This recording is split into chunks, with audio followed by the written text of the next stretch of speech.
Have you ever thought of, separating with your partner and then you decide that all the gifts that you have bought for that your partner, you are going to take everything back, like an outright repossession? Apparently, this particular concept or idea has been trending for a while on social media. We've got like a couple of people who have gotten involved in something like this, relationship goes sour and then you decide I want all my gifts back. A lot of people have said different things about it. What do you think about it? Just let that sit somewhere in the corner of your mind. And welcome to Unplug. It's yet another episode of the show, and it's time for us to go through all the updates, the whole 9 yards when it comes to entertainment, politics, sports, news, every single thing. We serve it to you here on the show. My name is Victor, and this is Every NG. Thank you for joining us. Well,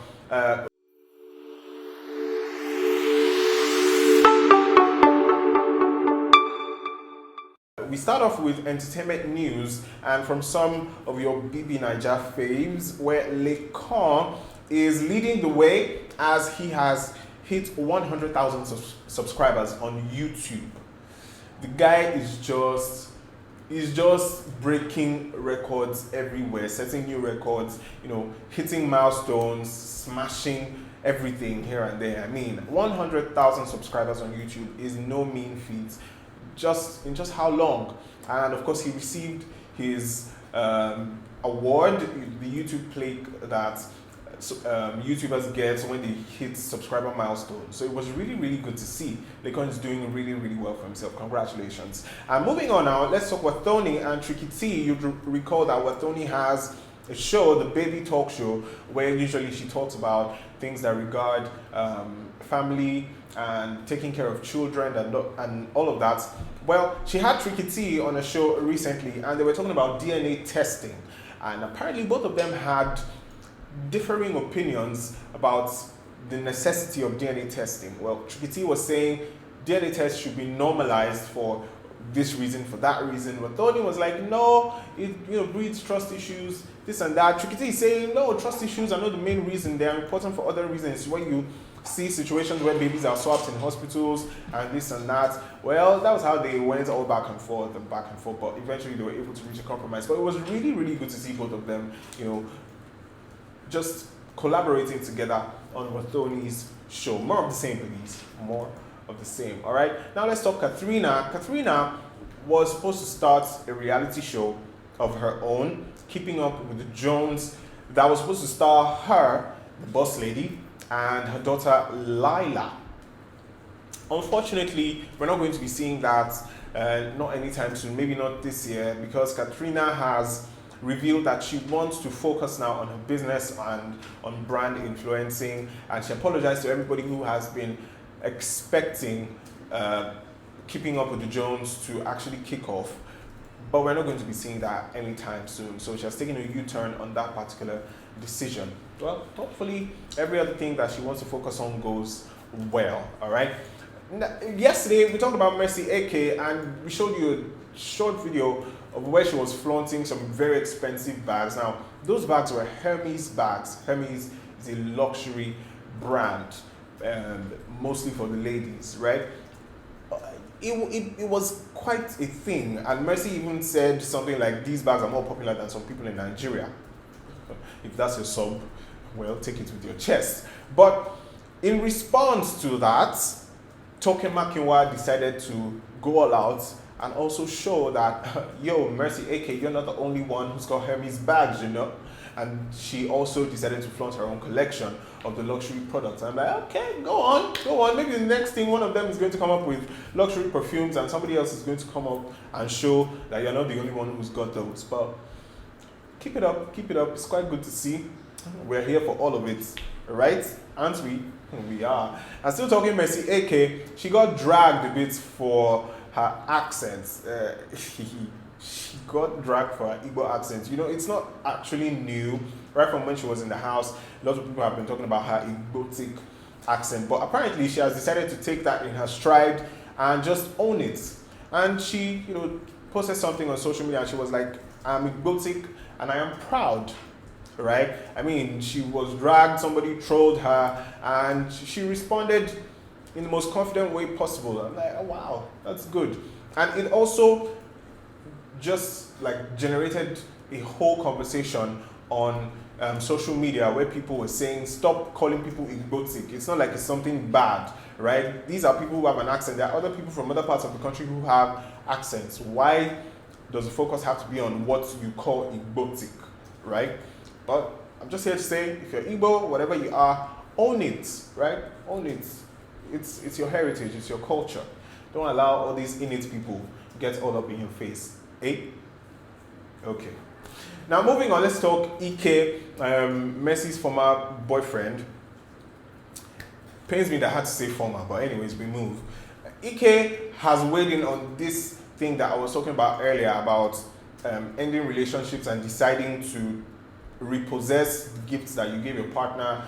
Like I said before, so many people have said different things about it. Well, Ike is saying, apparently it's not only boys that are repossessing gifts from their ex-girlfriends or ex-partners, whatever you want to call it. Even the ladies now are also collecting back things that they gave their ex-boyfriends, you know, stuff like that. I'm like, okay, is this guy trying to tell us that Mercy decided to repossess some of the things that she gave him while they were together?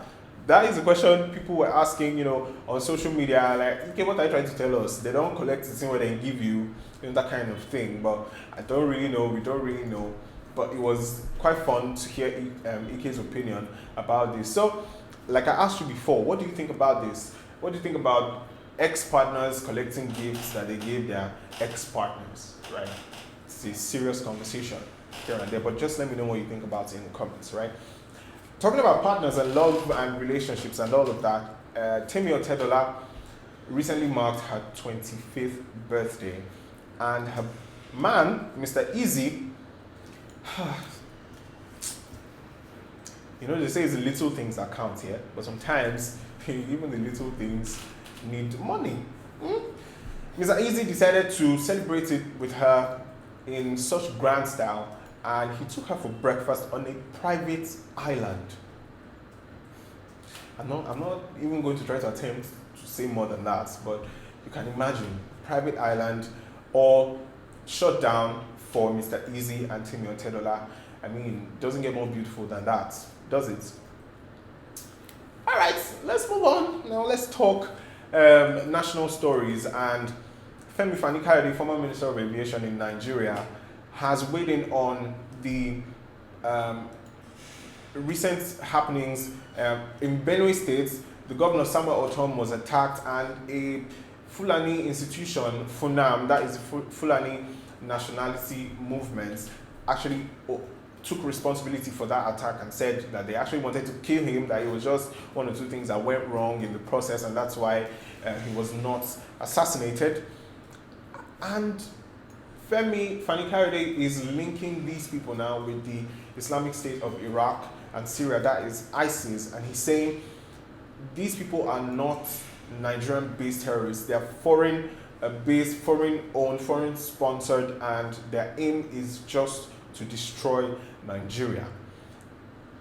Just come to think of it, there are more details, but just come to think of it, if we have yet another terrorist organization that is bent on destroying the country, when we've dealt with Boko Haram for over a decade now, we are having to deal with bandits and kidnappers and all of that, yet another one is really not funny. Now, there are no concrete, would I say proof now, to back up what Femi Fani-Kayode is saying, but that's just what he's saying, trying to link FUNAM with ISIS.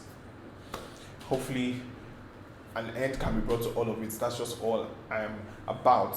And still talking insecurity and all of that, I was just talking about Boko Haram, and you remember that Leah Sharibo, alongside over 110 other girls, were kidnapped sometime in 2018. Now, Leah Sharibo refused to denounce Christianity as they were requested, and she was held in captivity even when other girls were released. And from what we heard, she was married off to a Boko Haram commander. She had actually given birth to a child early last year, but we're now hearing that she has given birth to yet another child, and this one was late last year. I'm wondering, wow, she just gave birth to a child early 2020, and we're hearing that she gave birth to yet another child towards the end of 2020. I'm like, what is this girl going through? in the hands of these people. What is the government doing to ensure that Leah Sharibu can be rescued from these people? Or are we just going to forget all about it and just leave her in the hands of her captive, or her captors rather? It's just really, really sad. It's just really sad. But we have to move on the show, and let's move back into the entertainment space, where Bobrisky and James Brown are at it again. And Bobrisky has threatened to sue James Brown, like take actual legal action against James Brown for one reason or the other, using his name to chase clouds. That is what Bobrisky is saying, that James Brown is using his name to chase clouds. And I'm wondering how that kind of case is going to be filed in courts, but that's what Bobrisky said, that he's going to sue James Brown, an actual threat. But James Brown responded and said, oh please, you cannot do anything. If it is short for you, post a picture or post a video without filters or without makeup, let's see. I'm like, oh wow.